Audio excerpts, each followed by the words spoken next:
দৃষ্টান্ত বলি, একটু ধ্যান দিয়ে শুনুন তো। আমি যেদিন মাতৃগর্ভ থেকে ভূমিষ্ঠ হলাম সেদিন স্ত্রীর সাথে নিয়ে এসেছিলাম? পুত্র স্ত্রী সম্বন্ধগুলো কি সাথে নিয়ে এসেছিলাম না এখানে এসে তৈরি করা? পিতামাতার সম্বন্ধটাও আগে ছিল না, আসার পরে তবে কতজনকেই বাবা, দাদুকেও বাবা বলেছি, দাদু হেসে বলেছে আমি তোর বাবার বাবা, তোর বাবা না। তার মানে ওইগুলো সাথে নিয়ে আসিনি, এখানে এসে তৈরি করেছি।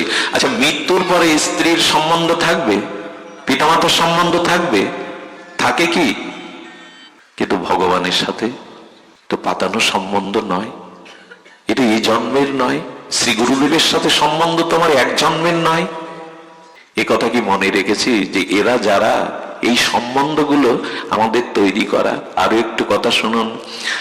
আমাদের যাজ্ঞবল্ক্য, মহর্ষি যাজ্ঞবল্ক্য তার সহধর্মিণী মৈত্রী দেবীকে বলেছিলেন, মৈত্রী, পিতা পুত্রকে ভালোবাসে পুত্রের সুখের জন্য না পিতার সুখের জন্য। খুব ধ্যান দিন কথাটি। পিতা পুত্রকে ভালোবাসে পুত্রের সুখের জন্য না পিতার সুখের জন্য।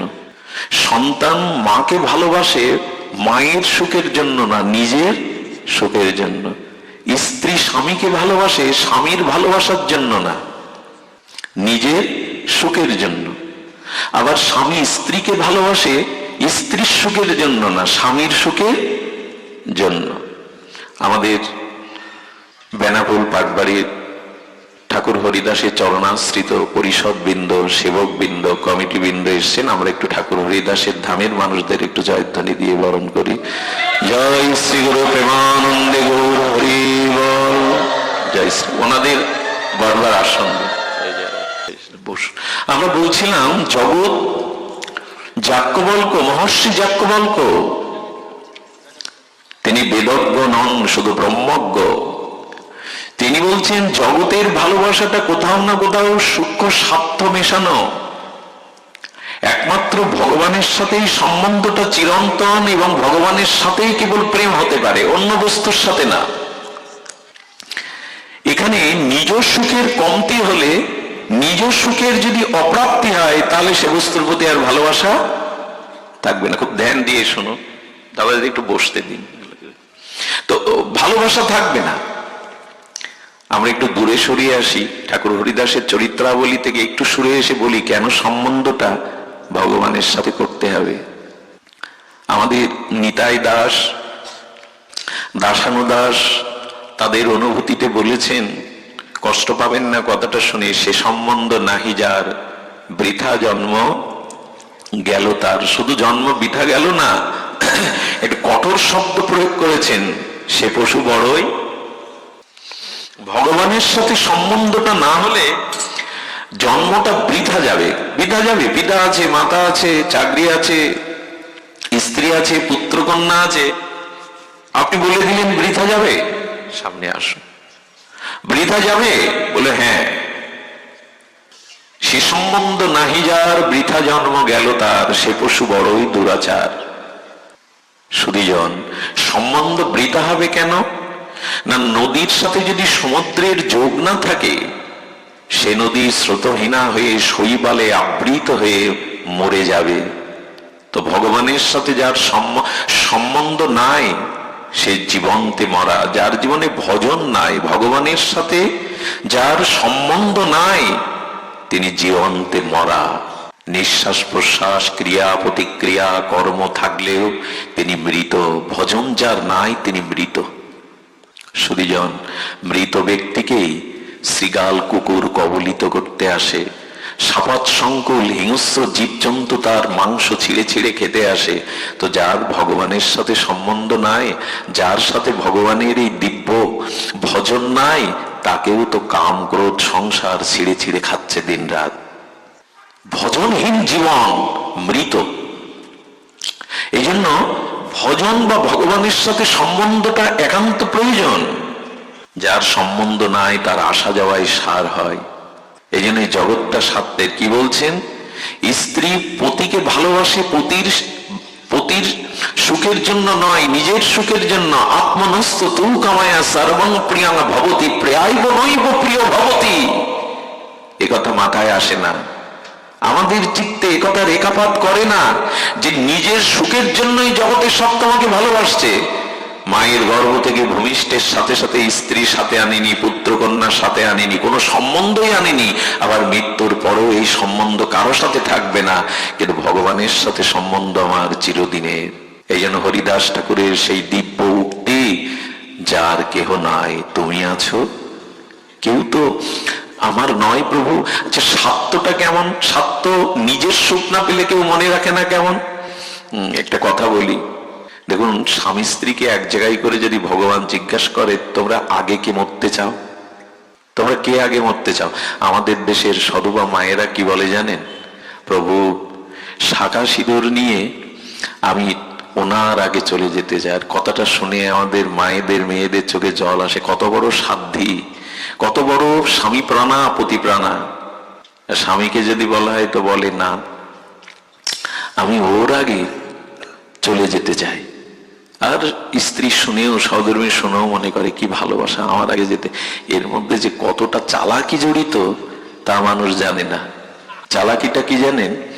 ওই স্ত্রী শাঁখা সিঁদুর নিয়ে যেতে চাই কেন জানেন?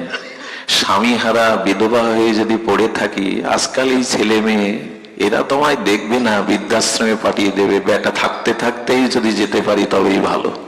ওইখানে নিজের সুখের কারণে একথা বলে। আমি এক মাকে প্রশ্ন করেছিলাম, মা, একটু বুদ্ধি করে প্রশ্ন করেছিলাম, কিন্তু তিনি সবার থেকে আলাদা। তিনি বলেছিলেন, না, আমার আগে যেন উনি চলে যায়। একথা সবাই বলতে পারে না। তো এই জন্য স্বামীও বলে কেন জানেন? স্ত্রী ছাড়া পুরুষের বার্ধক্য দশায় যে কি যন্ত্রণা, সেই যন্ত্রণা ও চাচ্ছে না। এই জন্য বলে আমি ওর আগে। আর আমরা বোকা শুনে মনে করি কি প্রেম, কি অনুরাগ, ওর আগে যেতে চাই। চাইছে, যেতে চাইছে যে কেন, এর রহস্য শাস্ত্র ধরিয়ে দিয়েছে। নিজের সুখের জন্য অন্যকে ভালোবাসি আমরা, তার সুখের জন্য না। একথা যাজ্ঞবল্ক্য মহর্ষি বলছেন মৈত্রী দেবীকে। আচ্ছা, পুত্রের কথা ভাবুন, সন্তান তো কত আদরের। খোকা, এক কাপ চা করে দিতে পারিস, বৃষ্টি হচ্ছে। হ্যাঁ বাবা, তোমার জন্য পারবো না? দৌড়ে গিয়ে চা করে আনলে। তুই শ্রবণ কুমার, অন্ধমানির পুত্র, যেমন বাকে করে বাবা মার ভার, তুই শ্রবণ কুমার, ধন্য আমি তোর মতো পুত্র পেয়ে। 10 মিনিট পরে বললেন, যা বাজারটা করে আন। বলে আমি যেতে পারবো না। 2-4 বার বলার পর বলে কি, এই রাক্ষস পুত্র কোথা থেকে যে জন্মালো। 10 মিনিট আগের আর 10 মিনিট পরের ভাষা বদলে গেল কিনা। সব বদলায়। কেমন বদলায় জানেন? এইভাবেই বদলে যায়। দিল্লিতে আমি একবার একটা ঘটনা শুনেছিলাম আমার পরিচিত জনের মুখে। 1 এপ্রিল কি বলে? এপ্রিল ফুল, বোকা বানানোর দিন নাকি? তো শাশুড়ি আর বৌমার মধ্যে খুব মানে তাদের অন্তরঙ্গতা, এবার সখীর মতো। স্বামী অফিস থেকে আসার আগে স্ত্রী একটা চিঠি লিখেছে, অন্য পুরুষের নাম লিখেছে, ওগো প্রিয়তম, আমি তোমারই, এইখানে আটকে পড়ে আছি, কিছুদিনের মধ্যেই আমি সব বাঁধন ভেঙে তোমারই হব। এই চিঠি বালিশের তলা একটু বের করে রেখে দিয়েছে, সামান্য অংশ। স্ত্রী, এই স্বামী অফিস থেকে এসেই ওই চিঠি, চা এনেছে মিষ্টি করে, বেরিয়ে যাও, তোমার মুখ আমি দেখতে চাই। আমার ডাউট ছিল আগে থেকে, আসলে তোমার চরিত্র ভালো না। কি অভিশাপ আমার মাথার উপরে। এই চিৎকার করে যখন ভাঙাচুরো শুরু করেছে, মা এসে বলছে, খোকা এত রাখছিস কেন অফিস থেকে? আগেই আমি জানতাম মা, কাকে এনেছো আমার জীবনে, সর্বনাশীকে। এই দেখো চিঠি। মা খিলখিল করে হাসছে, বৌমার কাঁধে হাত দিয়ে দুজন হাসছে। হ্যাঁ মা, তোমরা হাসছো? বলে আজকে এপ্রিল ফুল, আমি বৌমাকে বলেছি একটু লিখে দাও, তোমার এসে কি ব্যবহার করে। তাই তো মা, আমি ভেবেছিলাম ও তো এমন হতে পারে না, এটা হওয়া ঠিক নয়, আমি তো জানি সে এমন নয়। বদলে গেল। একটু আগে যখন তার স্বার্থ সংরক্ষণ হচ্ছিল না, ডাইনি পাশানি, তাই তো ভাবি ও তো আমারই। এই জগতের রহস্য বোঝা খুব মুশকিল। দোকানদার দেখুন কেন লাইট করে ডেকোরেটিং করে সাজিয়েছে। যেই আপনি যাবেন, আসুন আসুন, আপনার অপেক্ষায় তো ছিলাম, ভেতরে কি মিষ্টি ব্যবহার। যখন সিটির দোকানে গিয়ে বলছেন এখানে চপ্পল পাওয়া যায়, কোথায় চপ্পলের দোকান? ডেকোরেটর সাজিয়ে বসেছে তো আপনার কাছে বিক্রি করার জন্য। যেই বলছেন কাপড়ের দোকানে চপ্পল কোথায়, আপনি চোখে দেখেন না এখানে লেখা বস্ত্রালয়, হ্যাঁ, প্রেম চলে গেল। এই যে স্বার্থ আমার নাই তোর কাছে, ও তো জুতো খুঁজছে, আমার তো সিলের দোকান। চোখে দেখেন না এটা বস্ত্রালয় লেখা। আচ্ছা, আবার আপনি ওর মন জয় করতে পারেন, আবার প্রেম প্রিয়া বললো হ্যাঁ আমাকে 10 গজ কাপড়েরও দরকার, তবে বসো। স্বার্থ যেখানে, সেখানে প্রীতি দেখি আমরা। এই জগতের রহস্যটা বুঝতে পারি না আমরা। নিজের সুখ হয় বলে আপনাকে রেখেছে, আমার সুখ আপনার কাছ থেকে না হলে কে আপনাকে রাখে? এটাই জগতের শাশ্বত নিয়ম। এই জন্য ভগবানের সাথে সম্বন্ধটাই, ঠাকুর হরিদাস এটা বুঝেছিলেন, তুমি ছাড়া আমার যে কেহ নাই, তুমি বিনা আমার কেহ। এ কথা আবেগের কথা নয়, এ কথাই শাশ্বত চিরন্তন সত্য। গোবিন্দ বলছেন আমার সাথে ছাড়া তোমার সম্বন্ধ হতে পারে না। কুরুক্ষেত্রে রণাঙ্গনে অভিমন্যু মারা গেল, আরে পুত্র অভিমন্যুর মতো পুত্র হারিয়ে অর্জুন বিলাপ বকছে, জনার্দন তুমি তার মামা, আমি অর্জুন বিশ্বজয়ী, আমার পুত্রকে ফিরিয়ে দাও, প্রলাপ বকছে। ভগবান তখন বলছেন চাও। আহ্বান করলেন অভিমন্যুর আত্মাকে। অভিমন্যু ইথার তরঙ্গে এসে বলছে প্রভু আপনার চরণে দণ্ডবৎ, আমাকে কেন স্মরণ করেছেন? বলে তোমার পিতা অর্জুন তোমাকে ডাকছে, ওই দেখো। বলে ওনাকে বলে দিন, ওনাকে আমি চিনি না, কে কার পিতা কে কার পুত্র? অর্জুন স্তম্ভিত হয়ে বললেন অভিমন্যু আমি তোমার পিতা অর্জুন, তৃতীয় পাণ্ডব। বলে কোন কালে হয়তো আপনি আমার পুত্র ছিলেন, আমি আপনার পুত্র ছিলাম। মৃত্যুর সাথে সাথে কি হয় জানেন?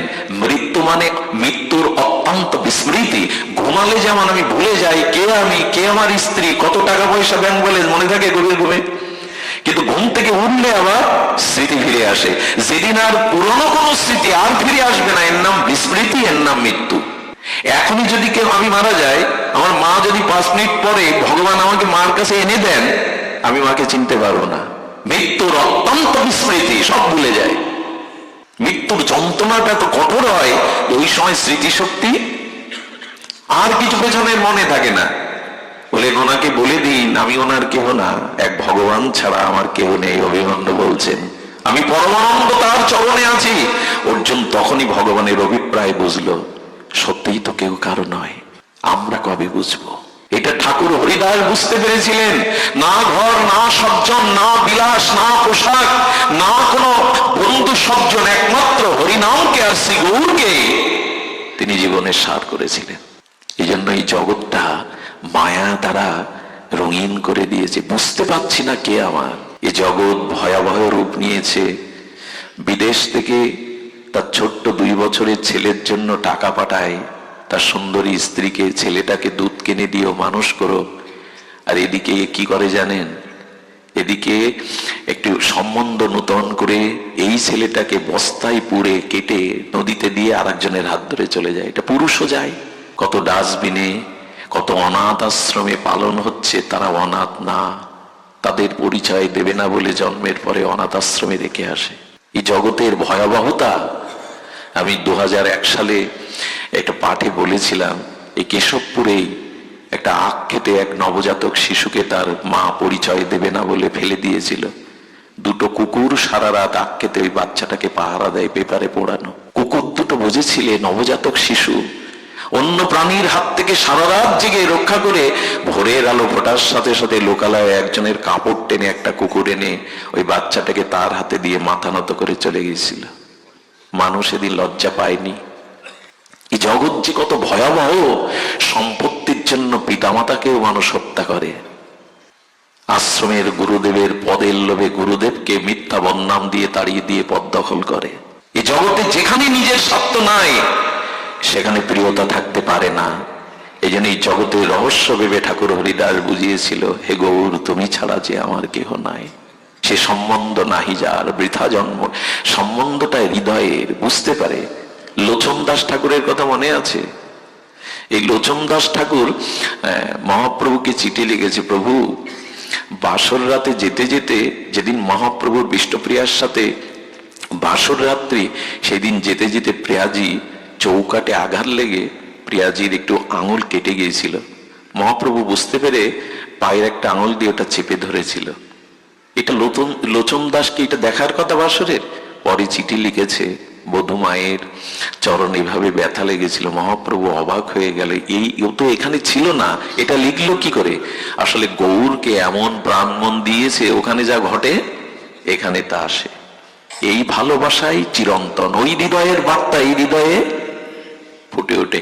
তা না হলে হরিদাসের বেত্রাঘাত মহাপ্রভুর গায়ে ফুটে ওঠে, আপনাকে আমি মানলে আমার গায়ে উঠবে তো? এই জন্য একটা অনুরোধ করি, এই যে জ্ঞান, এই যে ভাগবত প্রজ্ঞা, এই জ্ঞান, এই চেতনা, এই প্রজ্ঞা, এটা অন্যের কাছ থেকে নিলে আপনার কোনোদিন ক্রিয়া করবে না, আপনার ভেতরে জাগাতে হবে অনুভূতিটা।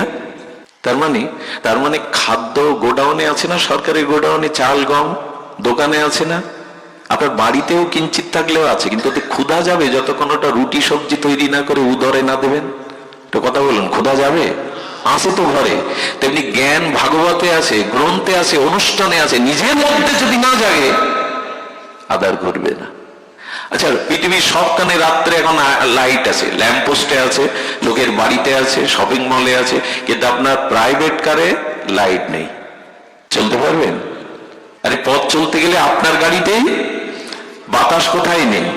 বাতাস সবখানে আছে, আপনার টায়ারে নেই, চলবে তো? জ্ঞানটা, চেতনাটা নিজের ভিতরে, ও লোক বলে কয়ে অনুষ্ঠানে এসে যদি পাঠ করেও যদি নিজের ভিতরে চেতনা না জাগাতে পারেন, ওই জ্ঞান কাজে লাগবে না। ও ঘরে চাল ডাল থাকলে কি হবে? তৈরি করে সবজি করে পেটে দিতে হবে।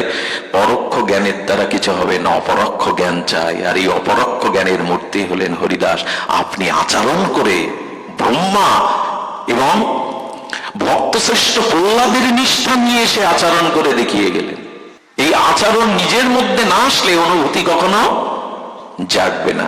শুধুবৃন্দ, এই জন্য ঠাকুরের এই ইতিগাথা বলতে বলতে, শুদ্ধা ভক্তির দুয়ারে বলতে বলতে আমরা প্রায় বিশ্রাম দিবসে চলে এসেছি। ছাড়তে মন চায় না।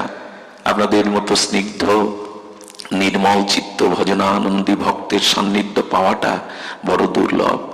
এই জগতে অনেক কিছু সুলভ, এখন অনেক কিছুই ক্ষমতা থাকলে, অর্থ থাকলে পাওয়া যায়, কিন্তু মহাপ্রভু বললেন দুর্লভতা হে ভাগবত লোকে, শুদ্ধ ভক্তকে পাওয়াই জগতে দুর্লভ। ভগবান পাওয়াও দুর্লভ না, বিশুদ্ধ ভক্ত পাওয়াই দুর্লভ। দুর্লভতা হে ভাগবত লোকে, এই লোকে একমাত্র বিশুদ্ধ ভাগবত পাওয়াই হলো দুর্লভ, আর কিছু দুর্লভ নয়। সেই দুর্লভ সঙ্গ যখনই পাওয়া হয়, একটা কথা বলি, যদি কখনো আপনারা পুণ্য কর্মের দ্বারা স্বর্গে যান, আমি লিখে দিতে পারি, খুব নিশ্চিত ভাবে লিখে দিতে পারি, স্বর্গে এই শান্তিটা নাই, হরিকথা স্বর্গে নাই, সাধুসঙ্গ স্বর্গে নাই। ওখানে নাচ গান, অমৃত সুখ, মন্দাকিনীর ধারা, পারিজাত পুষ্পের গন্ধ, আমাদিত এ ভোগ আছে, সাধুসঙ্গে হরিকথা। এমনকি অবাক হতে হয়, বৈকুণ্ঠেও হরিকথা নাই।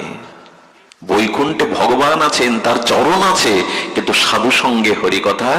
এই জন্য ভাগবত শাস্ত্র বলে দিয়েছেন, প্রভু যেখানে তোমার ভক্তি প্রবাহিনী নাম রূপ লীলা কথা ভক্ত সঙ্গে নাই, সেটি স্বর্গ হলেও বৈকুণ্ঠ হলেও আমার কাম্য নয়।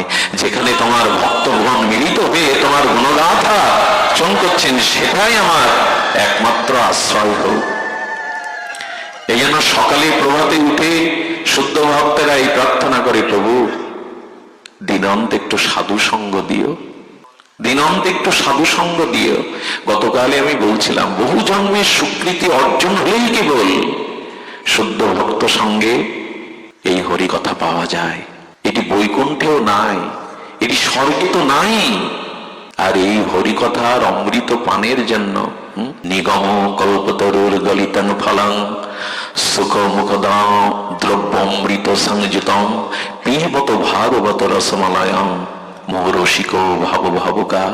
এই যে হরিকথা, এই যে অমৃত রস, এটি অন্য কোথাও নাই। এই জন্য ভক্ত চাতক অপেক্ষা করে থাকে কোথায় ঠাকুরের কথা। হরিকথা মানে কিন্তু শুধু ভগবানের কথা নয়, ভক্ত কথাই হলো। একটা জিনিস বলি, ভক্ত হরিদাসের চরিত্র এত নির্মল লাগে কেন? এত এত চিত্তে ভক্তির ভাব অনুভূতি জাগায় কেন জানেন? ভগবানের চরিত্রটা হলো খাদ্য, আর ভক্ত চরিত্র হলো ক্ষুধা। কোনটা দরকার বেশি? কোনটা দরকার? খাদ্য সামনে আছে, ক্ষুধা কি হবে তা? এই জন্য ভগবানের চরিত্র কথা হলো কি? খাদ্য। আর ভক্ত চরিত্র ক্ষুধা। ভক্ত চরিত্র না জানলে ভগবত ভজনের ক্ষুধা কোনো কালেই জাগবে না। হরিদাসের চরিত্র না জানলে খাদ্য তো আছে, ভগবান আছে, শাস্ত্র আছে, ক্ষুধা জাগাবে কে? ভক্ত চরিত্র ক্ষুধা জাগাবে। এই জন্য ঠাকুর এসেছিলেন আমাদের এই মাটিতে, তাকে যথাযথ সম্মান আমরা দিতে পারিনি। সারা বিশ্বের অগণিত গৌড়ীয় আচার্যগণ ঠাকুর হরিদাসের মহামহিমা জেনেছেন, জগৎকে জানিয়েছেন, আমরা যথাযথভাবে প্রকাশ করতে পারি না। তিনি এসেছিলেন আমাদেরই মতো আপামর সকলকেই এই গৌর প্রেম এবং নামে সিক্ত করতে। আপনাদের সর্বশেষ অনুরোধ করে যায়, ঠাকুর এই চলে গিয়েছিলেন, তার শেষ ইচ্ছাটা আজ এখান থেকে যেন আমরা বলবান করে হৃদয়ে নিয়ে যাই। আমাদের ঠাকুর হরিদাসের, নামাচার্য হরিদাসের এই নামনিষ্ঠ দণ্ডনিষ্ঠ অবতারের শেষ বাঞ্ছাটা যেন আজ অন্তিম বিশ্রাম কথাতে আমরা নিয়ে যেতে পারি।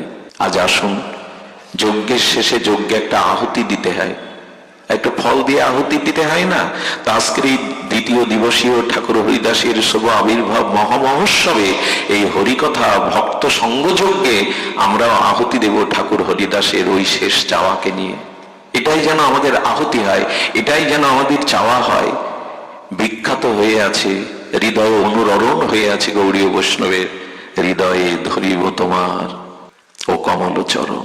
আসুন না আমরা মহাপ্রভুর কাছে, নিতাই চাঁদের কাছে আমাদের হৃদয়ে রাখতে দিয়ে এই আহ্বানটা জানিয়ে রাখি, প্রভু গো, আজ তোমার এই ভক্ত নিকেতনে, এই বৈষ্ণব বৈঠকে ভক্তের চরণ ধুলির অনুভূতি শ্রীঅঙ্গে শ্রীহৃদয়ে মেখে আমরাও বলছি, প্রভু গো, আমারও অন্তিম যেদিন এই জগৎকে, এই জগতের মায়াকে ছিন্ন করে আমি চিরবিদায় নেব, সেদিন এই প্রার্থনাটা রাখো, আমার স্ত্রী, আমার পুত্র, আমার কন্যা, আমার আত্মীয় কুটুম্ব, আমার বিলাসবহুল বাড়ি, ব্যাংক ব্যালেন্স যেন আমার চোখের সামনে না থাকে, আমার হৃদয়ে যেন ওগুলির ভাবনা না থাকে।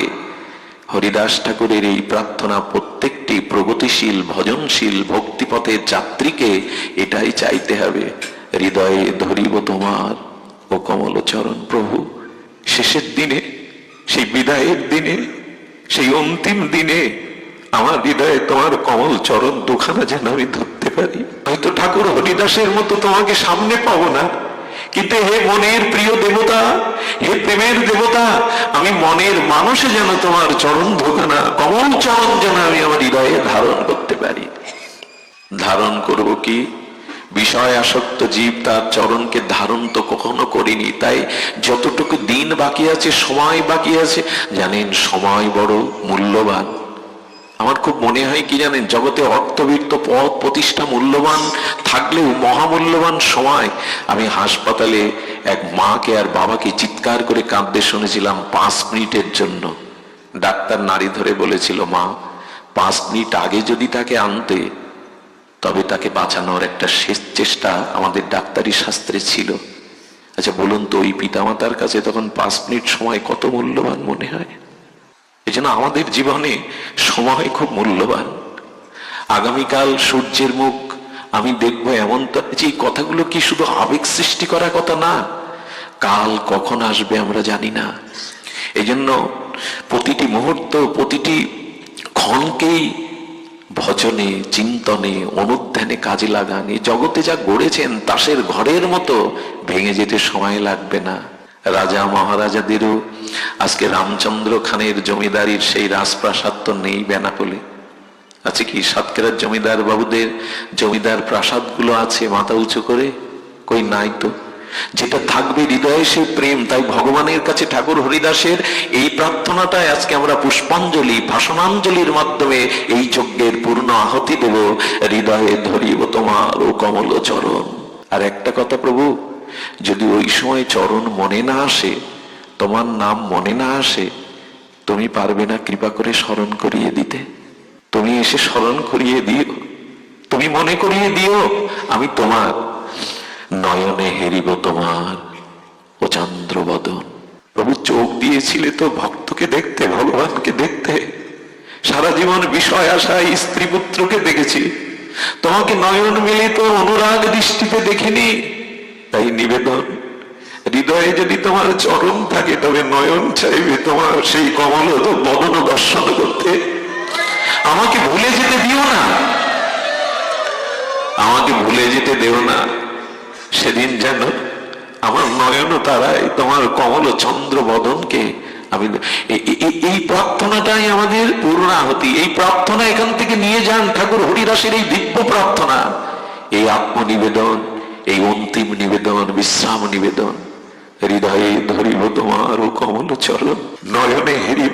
কত কি দেখলাম জগতে, এই বিশ্ব প্রকৃতিকে, বিশ্বকেই দেখলাম, বিশ্বমোহিনী কত রূপ দেখলাম, পুত্র মুখ মহোৎসব দেখলাম, কিন্তু শেষের দিনে নয়নে যেন অন্য কারো রূপ না ভেসে আসে, যেন তোমার কমল বদনটি এই নয়নে ভেসে আসে, অন্য কোন রূপ যেন নয়নে না ধরে। এই হলো আমাদের পূর্ণাহুতি। জিহ্বায় উচ্চারিব শ্রীকৃষ্ণ চৈতন্য নাম। প্রভু আমি ভুলে যাব না তো, তোমার নামটি ভুলে যাব না তো আমি, যাতে ভুল না হয়। অনেকেই প্রশ্ন করেন, বাবা অনেক ভক্ত মৃত্যুর সময় স্মৃতিশক্তি লোপ পায়, উন্মাদ হয়ে যায়, তাহলে সারা জীবন যে তোমার নাম নিল, তোমার গুণকীর্তন করলো, শেষের দিনে তো তাদের স্মৃতিশক্তি নাই।